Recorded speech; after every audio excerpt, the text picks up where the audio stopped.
بسم اللہ الرحمن الرحیم۔ السلام علیکم۔ بیربل اکبر بادشاہ کا چہتا وزیر تھا۔ بیربل اپنے چرب زبانی اور حاضر جوابی اور ذہانت میں ثانی نہیں رکھتا تھا۔ اس کی انہی باتوں کا اکبر بادشاہ گرویدہ تھا۔ ایک روز دربار لگا ہوا تھا۔ بادشاہ کے تخت کے گرد تمام وزیر، مشیر اور امراء بیٹھے تھے۔ بادشاہ نے بیربل سے مخاطب ہو کر کہا کہ ہمیں کوئی دلچسپ چٹکلا سناؤ جس سے اہل دربار محفوظ ہو سکے۔ بیربل نے کہا کہ بادشاہ سلامت جان کی امان پاؤں تو عرض کروں۔ بادشاہ نے کہا ہم تمہیں اجازت دیتے ہیں، جو کہنا ہے بلا جھجک کہو، تمہیں جان کی امان دی جاتی ہے۔ بیربل نے حکم بجا لاتے ہوئے کہا جائے پناہ، دنیا میں 100 میں سے 99 لوگ اندھے ہوتے ہیں۔ بادشاہ بیربل کی بات سن کر نہ صرف حیران ہوا بلکہ غصے میں بھی آ گیا۔ اس نے غیظ و غضب کے عالم میں بیربل سے کہا اپنی بات ثابت کرو ورنہ ہم تمہیں اس بات کی کڑی سزا دیں گے۔ بیربل نے کہا میں آپ کے حکم کی تعمیل میں اپنی بات سچ ثابت کر کے دکھاؤں گا، مجھے 1 دن کی مہلت دی جائے۔ بادشاہ نے اسے 1 دن کی مہلت دیتے ہوئے کہا اگر تم اپنی بات سچ ثابت نہ کر سکے تو تمہیں سولی پر چڑھا دیا جائے گا۔ اگلے دن بیربل شہر کی مصروف سڑک پر بیٹھ کر پلنگ یعنی کہ چارپائی بننے لگا اور ایک آدمی کو اپنے ساتھ رجسٹر اور قلم دے کر بٹھا لیا۔ اسے حکم دیا کہ اس رجسٹر میں ایک فہرست اندھوں کی تیار کرے جبکہ دوسری دیکھنے والوں کی۔ بیربل اسے حکم دے کر چارپائی بننے میں مصروف ہو گیا۔ لوگ وہاں سے گزرتے اور اکبر بادشاہ کے وزیر کو چارپائی بنتے دیکھ کر رک جاتے اور قریب آ کر کہتے میر کیا کر رہے ہو؟ بیربل نے اس تعاون کو ہدایت کی کہ اس کا نام اندھوں کی فہرست میں درج کرو۔ جب اس کا نام اندھوں کی فہرست میں درج ہو گیا تو اس نے جواب دیا دیکھتے نہیں چارپائی بن رہا ہوں۔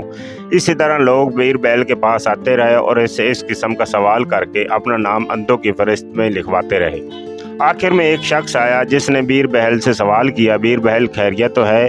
تم چارپائی کیوں بن رہے ہو؟ بیربل نے اپنے تعاون سے کہا اس شخص کا نام دیکھنے والوں کی فہرست میں لکھو۔ اسی دوران وہاں سے بادشاہ اپنے قافلے کے ساتھ گزرا۔ اس نے بیچ سڑک پر بیربل کو چارپائی بنتے دیکھا تو اسے بہت حیرت ہوئی اور وہ اپنے گھوڑے سے اتر کر اس کے قریب آیا اور پوچھا بیربل کیا کر رہے ہو؟ بیربل نے اپنے معاون کو بادشاہ کا نام بھی اندھوں کی فہرست میں لکھنے کی ہدایت کی۔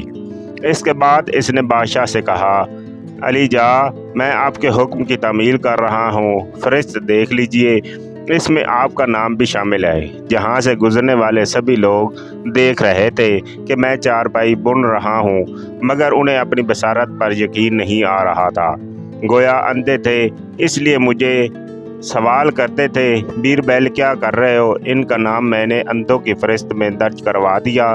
صرف ایک شخص آیا جسے اپنی بصارت پر یقین تھا، اس نے مجھ سے بے تکا سوال کرنے کی بجائے چارپائی بننے کی وجہ پوچھی جس کا نام دیکھنے والوں کی فہرست میں لکھا ہوا ہے۔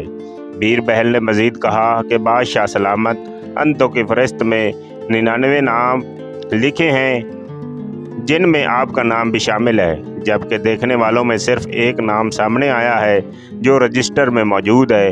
اکبر بادشاہ نے لاجواب ہو کر اسے اپنے ساتھ محل میں چلنے کا حکم دیا۔ وہاں پہنچ کر عزت و احترام کے ساتھ دربار میں بٹھایا اور سارے درباریوں کو بیربل کا مرتبہ کروایا ہوا رجسٹر دکھایا اور اس کی ذہانت کی تعریف کرتے ہوئے انعام و اکرام سے نوازا۔ دوستو یہاں آپ کو بیربل کی عقل مندی کا ایک اور واقعہ سناتے ہیں جس کو سن کر آپ بھی رشک کھا کر اٹھ پڑیں گے۔ ایک مرتبہ اکبر بادشاہ اور بیربل سیر و تفریح کرتے ہوئے شہر سے باہر آ گئے، جہاں ان کی نگاہ ایک لکڑہارے پر پڑی۔ اکبر نے بیربل سے پوچھا کیا تم بتا سکتے ہو کہ یہ لکڑہارا میرے بارے میں کیا سوچتا ہے؟ بیربل کہنے لگا حضور جو سوچ آپ کے بارے میں رکھتے ہیں وہی سوچ اس کی بھی ہے۔ اکبر نے کہا کہ میں یہ نہیں مانتا کہ ہم بھلا کسی کے دل کی بات کیسے جان سکتے ہیں؟ بیربل نے کہا آپ کو یقین نہیں تو اپنے کانوں سے سن لیجئے۔ یہ کہہ کر بیربل نے بادشاہ کو درخت کے اوپر چھپ جانے کو کہا اور اس کے لکڑہارا کو درخت کے نیچے روک کر کہا اے لکڑہارے تم نے کچھ سنا؟ آج اکبر بادشاہ کا انتقال ہو گیا۔ اسی وقت اکبر بادشاہ سوچنے لگا کہ یہ لکڑ ہارا ہمارے جنگل کی لکڑیاں ہماری اجازت کے بغیر کاٹ کر لے جاتا ہے، اس کو سخت سزا ملنی چاہیے۔ اتنے میں لکڑ ہارے نے بیربل کو کہا کہ ایسے بادشاہ کا مر جانا ہی بہتر ہے جو ہم اپنی رعایا کے دکھ درد کو نہ سمجھ سکے۔ میں تو آج جلیبیاں بانٹوں گا، یہ کہہ کر وہ چلا گیا۔ اکبر بادشاہ نے لکڑ ہارے کی بات سنی لیکن اسے یقین نہ آیا تو بیربل سے کہا کہ جب تک اچھائی کی بھی بات نہ سن لو تمہاری پوری بات پر یقین نہیں آئے گا۔ بیربل اور اکبر بادشاہ ایک جھونپڑی کے پاس سے گزرے تو بیربل نے بادشاہ کو باہر کھڑے ہونے کی کہا اور خود اندر چلا گیا۔ بیربل نے بڑھیا کے بارے میں اکبر بادشاہ کو اپنے خیالات لانے اور چھپ جانے کا کہا۔ بوڑھی عورت کے بارے میں اکبر بادشاہ سوچ رہا تھا کہ یہ سچ مجھ پریشان لگ رہی ہے، اس پر ترس آ رہا ہے۔ اس کا گھر کتنا خستہ حال ہے، آج سے ہی اس کے کھانے پینے کے لیے شاہی خزانے سے انتظام کروا دوں گا۔ بیربل نے بڑھیا کو کہا کہ اکبر بادشاہ کو دشمنوں نے قتل کر دیا۔ جب بڑھیا نے بادشاہ کی موت کی خبر سنی تو بوڑھی عورت یہ خبر سنتے ہی داڑے مار مار کر رونے لگی اور کہنے لگی کہ یہ کیسا غضب ہو گیا، ایسا رحم دل بادشاہ کہاں ملے گا، وہ اپنی رعایا کا کتنا خیال رکھتا تھا۔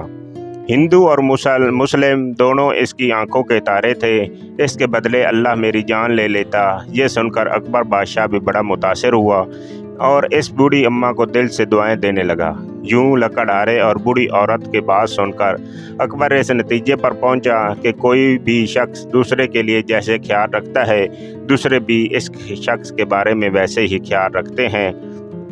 اگر آپ لوگوں کو میری یہ ویڈیو پسند آئی ہو تو چینل کو لائک اور سبسکرائب کیجئے اور نئی آنے والی ویڈیو کے لیے بیل آئیکن دبا دیجئے تاکہ آپ کو نوٹیفیکیشن ملتا رہے۔